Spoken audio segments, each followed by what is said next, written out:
கடகராசி மார்ச் 2024 பலன்கள். மனோகாரகன் சந்திரனை ராசிநாதனாக கொண்டுள்ள கடகராசி அன்பர்களே, நவ கிரகங்களில் முழு சுபர் என்று சொல்லக்கூடிய குரு உங்கள் ராசியில்தான் உச்சம் அடைகிறார். இலகிய மனம் கொண்டவர்கள் நீங்கள். மற்றவர்கள் படும் வேதனையை உங்களுக்கு ஏற்பட்டது போல நினைக்கும் நல்ல உள்ளம் கொண்டவர்கள் நீங்கள். இந்த 24ஆம் வருட மார்ச் மாதத்தில் நடைபெறும் பலன்கள் உங்களுக்கு எப்படி இருக்கும் என்று பார்ப்போம். அதற்கு முன்னால் இதுவரை இந்த சேனலை நீங்கள் சப்ஸ்கிரைப் செய்யவில்லை என்றால் சப்ஸ்கிரைப் செய்துவிட்டு பக்கத்தில் தெரியும் பெல் பட்டனையும் ப்ரெஸ் பண்ணிவிடுங்க. முதல்ல கிரக நிலையை பார்ப்போம். மார்ச் மாதம் வருட கிரகங்களான குரு, சனி, ராகு, கேது என இந்த 4 கிரகங்களும் எந்த பயிற்சியிலும் ஈடுபடவில்லை. மாத தொடக்கத்தில் சூரியன் கும்பத்திலும் 17ஆம் தேதி மீனத்திற்கும் செல்கிறார். மார்ச் 2ஆம் தேதி புதன் மீனத்துக்கு செல்கிறார்.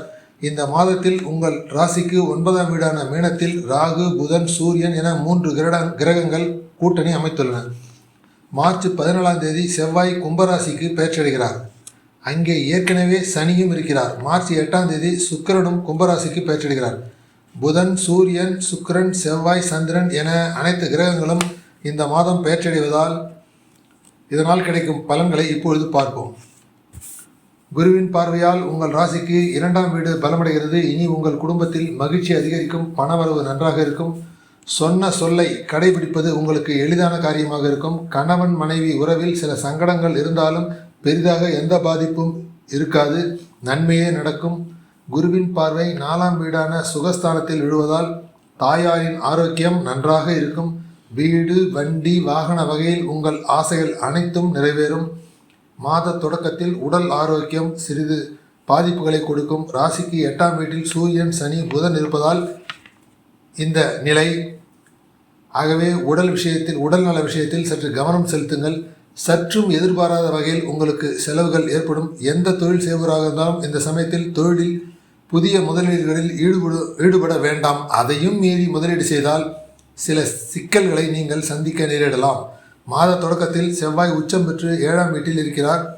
அவர் உங்கள் ராசிக்கு 5 மற்றும் 11ஆம் வீடுகளுக்கு அதிபதி. உங்களுக்கு யோகக்காரகனும் இந்த செவ்வாய் தான். காதலில் ஈடுபட்ட இளம் தலைமுறையினருக்கு அதை கல்யாணத்தில் கொண்டு போய் சேர்ப்பது செவ்வாயின் வேலையாக உள்ளது. நீங்கள் விரும்பிய நபரை திருமணம் செய்து கொள்வீர்கள்.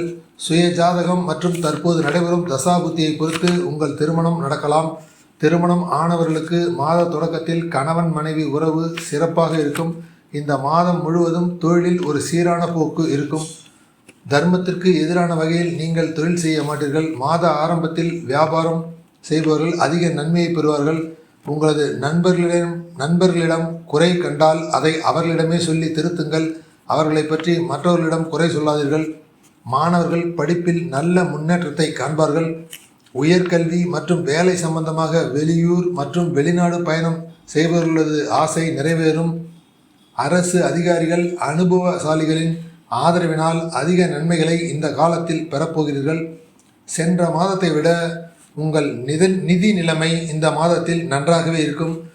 நன்கு சிந்தித்து அனுபவசாலிகளின் அல்லது நிபுணர்களின் ஆலோசனை பெற்று முதலீடு செய்தால் அதிக லாபம் கிடைக்க வாய்ப்புள்ளது. இந்த மாதத்தில் ஆன்மீகத்தில் அதிக ஈடுபாடு இருக்கும். மாதத்தின் பிற்பகுதியில் சிறந்த வசதிகள், உங்களுடைய வசதிகள் அனைத்தும் அதிகரிக்கும்.